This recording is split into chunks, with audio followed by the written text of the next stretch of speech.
All right, so yeah, this shit is pulling teeth this No, it's fucking not. week. It's really good. I think it's great. You think it's great? I was so fucking entertained. Dude. I've never seen like the worst fucking. This is like Hellfire Gala times 10 for me. It was so like beautiful This that shit I had to is put it down. And Superman, son of Kal-El, like times 20. It's That bad, really? it's interesting to say the least. Say what you don't want to say. I don't know if I want to start with the least bad book. Let's start with the non-least bad book. 'Cause the I think- non-least bad. The worst book? We'll start with a safe book. We're gonna Ultraman: The Mystery of Ultra 7. And so I'm not super big into Super Sentai. It's like, yeah, I may have made a few Power Rangers references here and there, but it's like all very superficial stuff.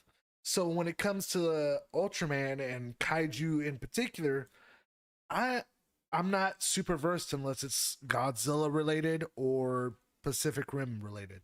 So for me, this book, it's kind of all over the place. This isn't issue number 1, but it incorporates 3 mini stories because there's kaiju steps. That's like a little mini thing that's woven in between like some of the core stories. And it seems that what is going on is that our main like Ultraman like avatar, or the current avatar for Ultraman, has had his powers sucked away by someone else or something else, and now that thing is parading around as Ultraman. And in the meantime, he's having these visions or these flashbacks to a different time, a different era in which he is experiencing the life of that particular Ultraman. Again, I'm a fish out of water with this book. So to me, this is like it's on my would I recommend it scale. It's at a 2, and it's only because I don't have the familiarity with the character. I don't have the appreciation that others would have for that type of entertainment. I was gonna say the attachment. The attachment. That's a good one. I don't have the attachment to the character, to the lore, to the series.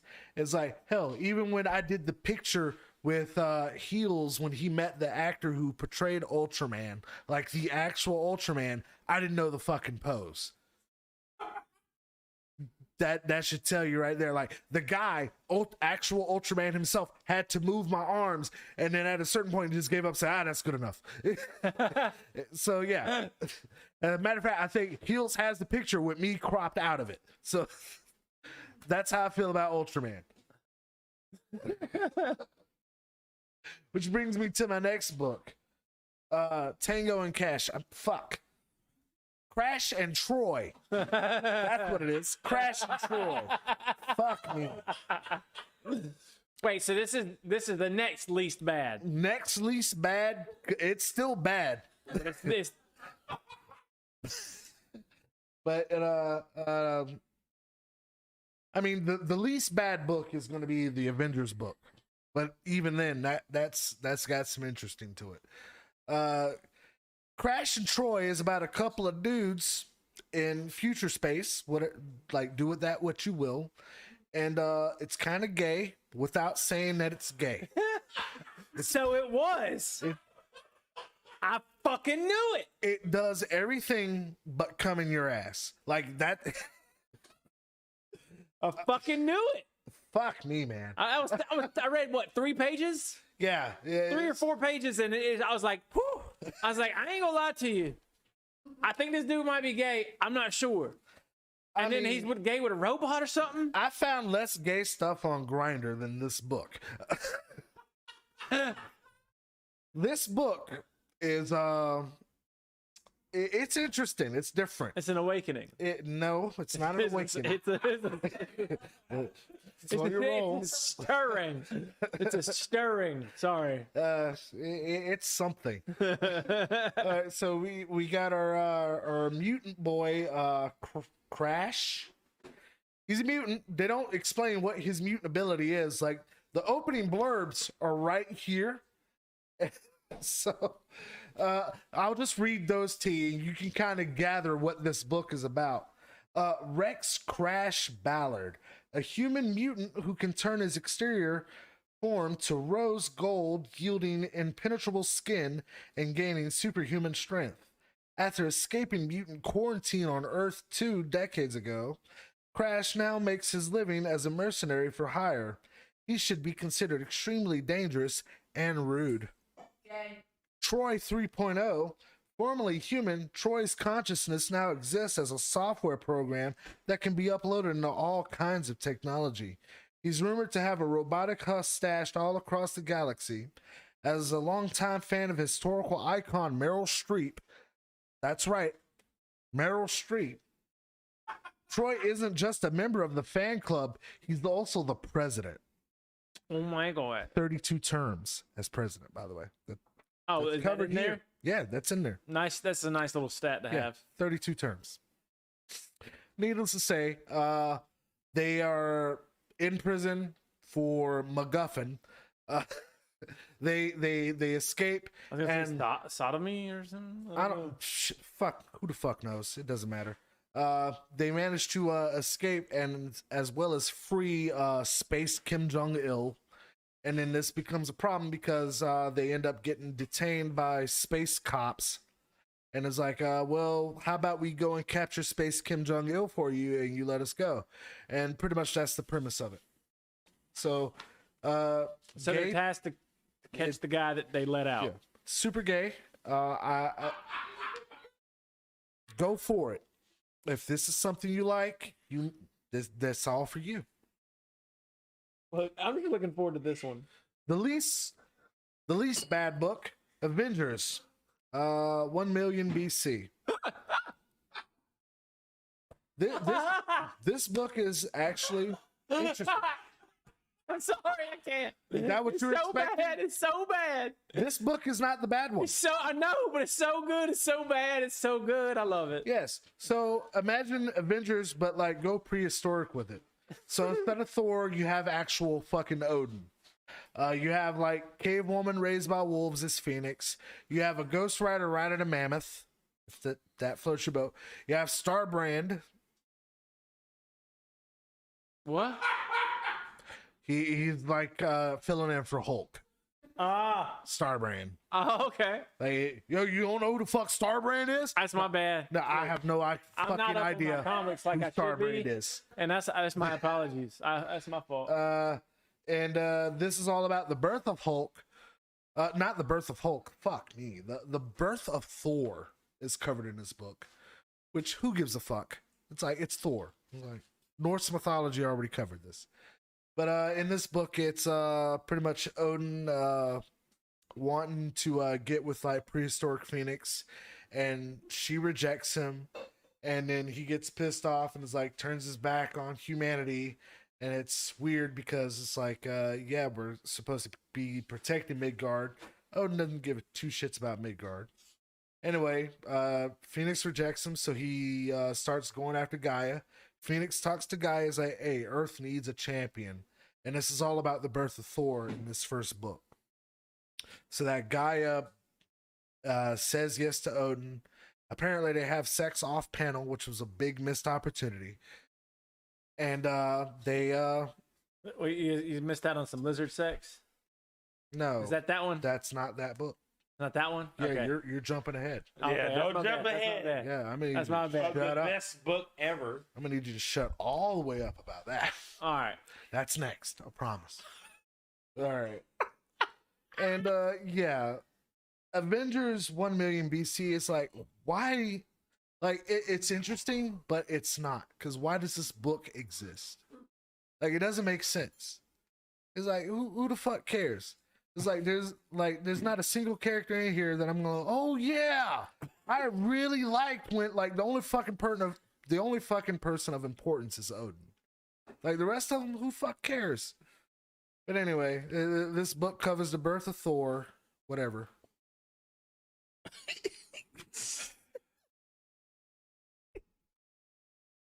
The last book, Yes. I can't wait. the one I've saved for this special moment.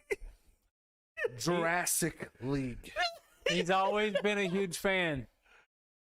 I've been Huge a huge fan of this book that just came out like 2 days ago. Yep. Long time fan. Yeah, 30-year fan.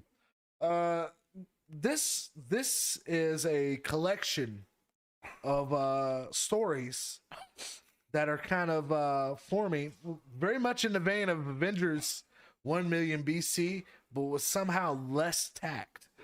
And you got dinosaur fucking Justice League.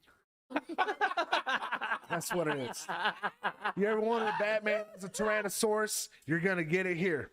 You want Super Sore? I don't know what the fuck that means. Fucking Wonder Woman is a Triceratops creature. Clearly, they call her something Wonder Dawn. I thought it would have been on Wonder Tops, but what the fuck do I know? Our opening panels, like it starts off simple enough with it's pretty much the retelling of the Superman origin story. The pod crashes to Earth, but apparently it's a dinosaur pod. So whatever fucking Krypton planet it was a dinosaur planet. Okay, cool. So it crashes to Earth. Our next panel, we're immediately greeted by Dinosaur Batman.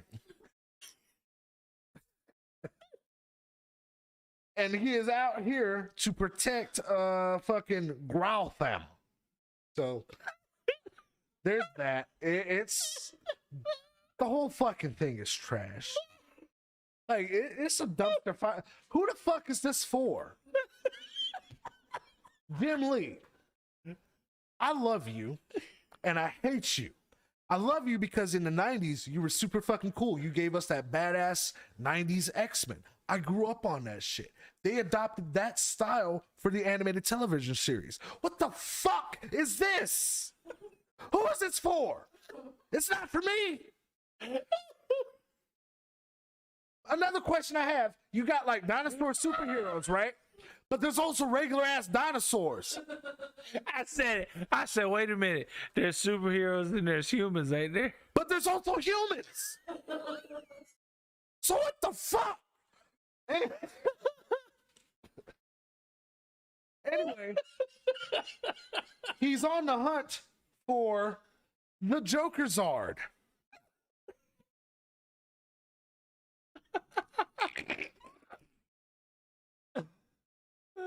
I hate this book. Like, oh my god, there's no words that can describe. It's like I don't know who this book is for because it's dinosaurs with younger readers. Yet there's fucking blood and violence and gore and shit. Like there's people being impaled. So I don't think this is for younger readers. So I don't know who this is fucking for. So, and then like it gets to a point where he sees like a human kid who managed to survive in the Joker Zard's lair. And then like dinosaur Batman has a flashback to his fucking dinosaur parents being killed. I'm like, oh my god. That's meta, baby. I am so happy I bought this book for you. Anyway, that ends, and then it goes over to Black Mantisaur, which I don't know how to feel about it. I feel like it's kind of racist, but anyway, you get introduced to Aquasaur, whatever. They never said his fucking name. Either way, it's Aquaman as a dinosaur with a trident.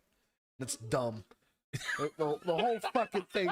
I feel my intelligence lowering as I read it. And then we get over to, what is it called? Trimascara here? Yeah. Wow. Trimascara. I get it because they're Triceratops. And this is the little Wonder Woman bit where she's having visions of all these super dinosaurs coming together and forming like the Jurassic League, I guess. And you find out that Triceratops Ares like tried to rule Trimascara a long time ago, and they beat him, and they swore.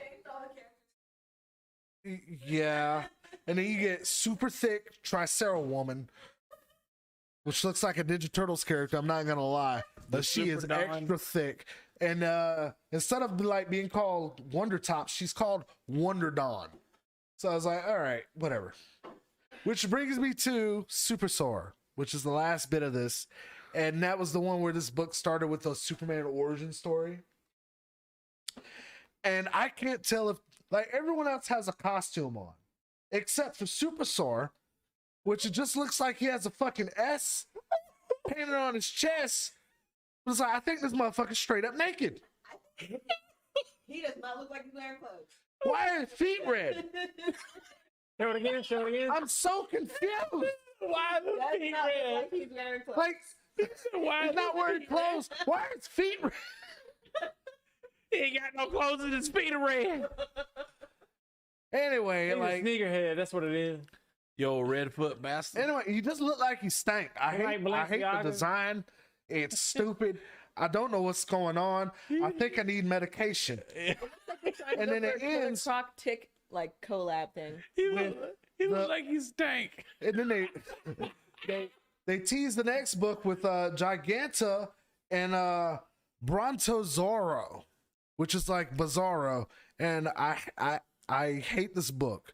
This is the comic verse Oops All AIDS edition. I hated every fucking book. I don't want to read the follow up to any of these, but I got a feeling you're gonna enjoy this so much. You want me to keep reading this horse shit. I'd be glad to get back to some fucking. You wonder why I would read Gunslinger and fucking Moon Knight? Because he comes back. Because they're fucking great compared to this horse shit. I mean, I'd much rather rip my dick off, throw it in the fucking river. And that's the comic verse. That was the best comic verse ever.